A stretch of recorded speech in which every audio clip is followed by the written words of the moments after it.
বুরুচুং উপজেলার বুরবুরিয়া অংশে গত বৃহস্পতিবার রাতে এই নদীর বাঁধ ভেঙে যায়। এখনো পর্যন্ত একই হারে একই গতিতে পানি প্রবেশ করছে লোকালয়ে। এতে করে পানিবন্দী হয়ে পড়েছে বুরুচুং এবং ব্রাহ্মণপাড়া এই দুই উপজেলার মানুষ। তার উপরে ব্রাহ্মণপাড়া অংশে শালদা নদী এবং সদর উপজেলা অংশে গুঙ্গুর নদীর বাঁধ ভেঙে যাওয়ায় প্লাবিত হয়ে যাচ্ছে গ্রামের পর গ্রাম, দুর্ভোগে দিন কাটছে মানুষ। তার উপর এই যে সড়ক যোগাযোগ ব্যবস্থা একেবারেই ভেঙে পড়ায় মানুষের দুর্বিষহ জীবনযাপন করতে হচ্ছে তাদেরকে। আমরা এই মুহূর্তে দাঁড়িয়ে আছি বুরবুরিয়া অংশে, সেখান থেকে আপনাদেরকে নিয়ে দেখবো আসলে কি পরিমাণ পানি লোকালয়ে প্রবেশ করছে এবং শুনবো এখানকার মানুষের দুর্ভোগের কথা। সঙ্গেই থাকুন। হাজার হাজার চাউল দানা ছিল ভেতরে বন্ধ, আমরা খাবো দিতে, আর পানিগুলো বন্ধ হইতেছে না।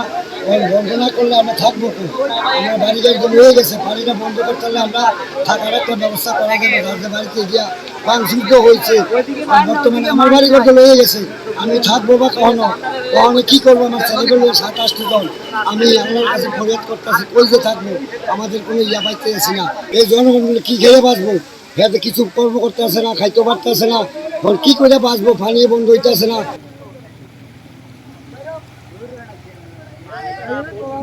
গত বৃহস্পতিবারে যেদিন আইল ভাঙ্গা পড়ে, ওই দিন আমরা প্রশাসন ছিল এখানে, টিউনি আপা সব ছিল, আমাদের উপজেলার টিউনি আপা, সেনাবাহিনী মেজরও ছিল এখানে।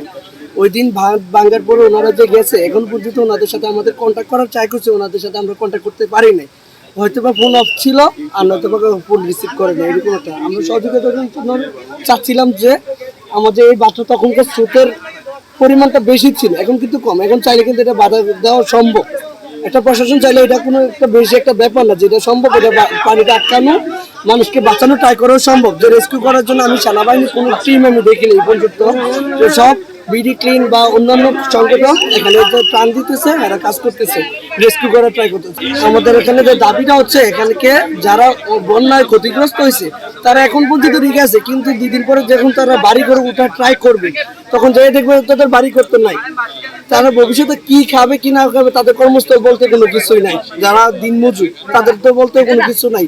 এখন আমি চাচ্ছি যে সরকারের কাছে যে তাদের একটা ব্যবস্থা করুক, যে তারা হয়তো বা যাদের ঘর বাড়ি নেই তাদেরকে ঘর দিয়ে সাহায্য করুক। কারণ কি ভাই, একটা দিনমজুরের ইনকাম ওই পরিমাণ নাই যে আমি একদিন একটা ঘর তুলে নিতে পারবো। অবশ্যই ভালো কিছু করবো আশা করি, কিন্তু আমরা চাই যে বন্যার পরে যখন সরকার আমাদের দিকে তাকায়, এখন পর্যন্ত যেহেতু তাকাই না, এটা বলবো যে তাদের একটা ফল্ট। ভবিষ্যতে যখন তারা তাকায়, এই ফলটার দিকে যখন মানুষ আঙ্গুল তুলে না তাকাতে পারে, না বলতে পারে যে সরকার খারাপ ছিল, আমাদের সরকার খুবই ভালো। আশা করি সরকার আমাদের দিকে তাকাবে। এই ছিল মূলত গোমতী নদীর ভাঙ্গনের যে অংশ, সেই অংশের চিত্র। এখানকার মানুষের একটাই দাবি, এই ভাঙ্গন রোধ করা হোক, ভাঙ্গনের ফলে যে পানি লোকালয়ে প্রবেশ করছে সেই পানি প্রবেশ বন্ধ করা হোক, এবং পরবর্তীতে যারা ভাঙ্গনের কবলে পড়ে ক্ষতিগ্রস্ত হয়েছে তাদেরকে পুনর্বাসনের ব্যবস্থা করা হোক। জহিরশান্ত, কুমিল্লা। এলো খবরের কাগজ, নিখাত, নির্ভীক, নিরপেক্ষ।